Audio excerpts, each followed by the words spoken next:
It's one of those facts we just kind of accept, right? The Middle East is loaded with oil. But have you ever stopped to think just how weird that is? We've got the world's biggest oil reserves sitting right underneath the world's biggest deserts. How does that even work? Well, the answer is a wild geological story that played out over millions and millions of years. And tonight, we're going to solve that mystery together. I mean, it sounds like a total paradox, doesn't it? We're taught that oil comes from ancient marine life. So what's it doing under all that sand? To get to the bottom of this, we have to put on our geological detective hats. The investigation starts right now. Okay, so to crack this desert paradox, the very first thing we need to do is understand the main ingredient in our mystery. What even is oil? Right. Before we can find the ancient kitchen where all this oil was cooked up, we've got to know the recipe. And this right here is our first major clue. It's actually pretty simple when you break it down. Crude oil is a fossil fuel, sure, but its origins are almost entirely from the sea. We're talking about the transformed goo of trillions upon trillions of tiny ancient organisms, mostly plankton and algae. So here's the number one rule you gotta remember. No ocean, no oil. And this is a super common point of confusion, so let's clear it up. People lump oil and coal together, but they're totally different. On the right, you've got coal. That comes from land life, ancient forests and swamps. But on the left, that's our stuff. Oil comes from life in the sea. This difference is absolutely critical. To find a giant oil reserve, you first have to find a giant ancient ocean. And that, my friends, brings us to the main character in our whole story, a long-lost ocean called the Tethys Sea. This is going to be hard to picture, but try.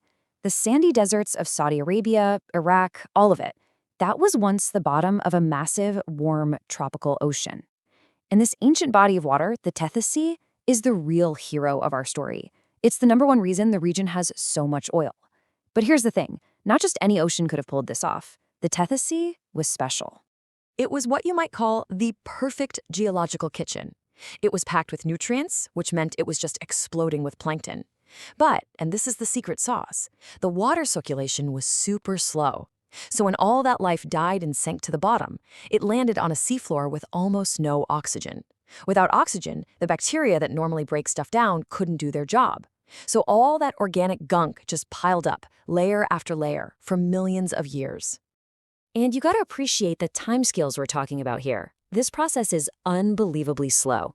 The Tethys Sea itself got started around 300 million years ago. By about 100 million years ago, things were in full swing. Huge amounts of that organic matter were getting buried deeper and deeper under sediment. Then, for the next 50 million years, that burial and the heat and pressure that came with it slowly started to cook all that matter into what we now call crude oil. Okay, so we've got the oil cooking away at the bottom of an ancient sea. But that's only half the story, right? How did it get trapped under dry land? Well, this is where our story gets really dramatic. We're talking about entire continents smashing into each other. Just think about it. For us to be able to drill for that oil today, the entire Tethys seafloor had to be lifted clean out of the water. An entire ocean had to vanish and be replaced by desert. I mean, how is that even possible? Well, the answer lies in a force so powerful it can literally rearrange the face of the planet: plate tectonics. The land masses that we now call Africa and Arabia were on a slow motion but absolutely unstoppable collision course with Eurasia. You can basically see how the Great Squeeze went down. First, you've got the African and Arabian plates just drifting north. Then, step 2, bam, they slam into the Eurasian plate. The Tethys Sea, which was caught right in the middle, gets squeezed shut like a juice box. And step 4, all that seafloor in between had nowhere to go, but up. It buckled, it folded, and it got lifted way above sea level, creating the mountains and landscape of the modern Middle East. And this collision was just the perfect final step. The insane amount of pressure gave that organic matter one last big squeeze, cooking it into oil.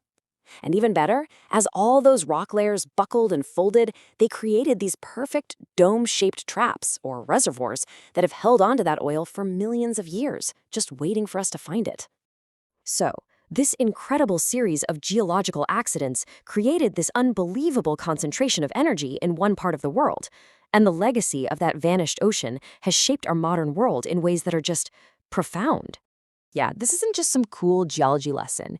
Having so much of a critical resource in one place has literally dictated global politics, it's fueled entire economies, and it has sparked major conflicts for over a century. The ghost of the Tethys Sea is really all around us. But here's the catch. Oil is a finite resource. It's the product of a geological miracle we can't just replicate. So, naturally, as the world looks for cleaner, more sustainable power, the focus is shifting to the next chapter in the story of energy renewables like solar, wind, and hydropower. And that really leaves us with a final thought, doesn't it? The wealth and the power of the entire last century were, in many ways, built on a geological accident. The question for us now is what's going to shape the next one? Are we going to depend on another lucky break? Or is our future going to be driven by human innovation?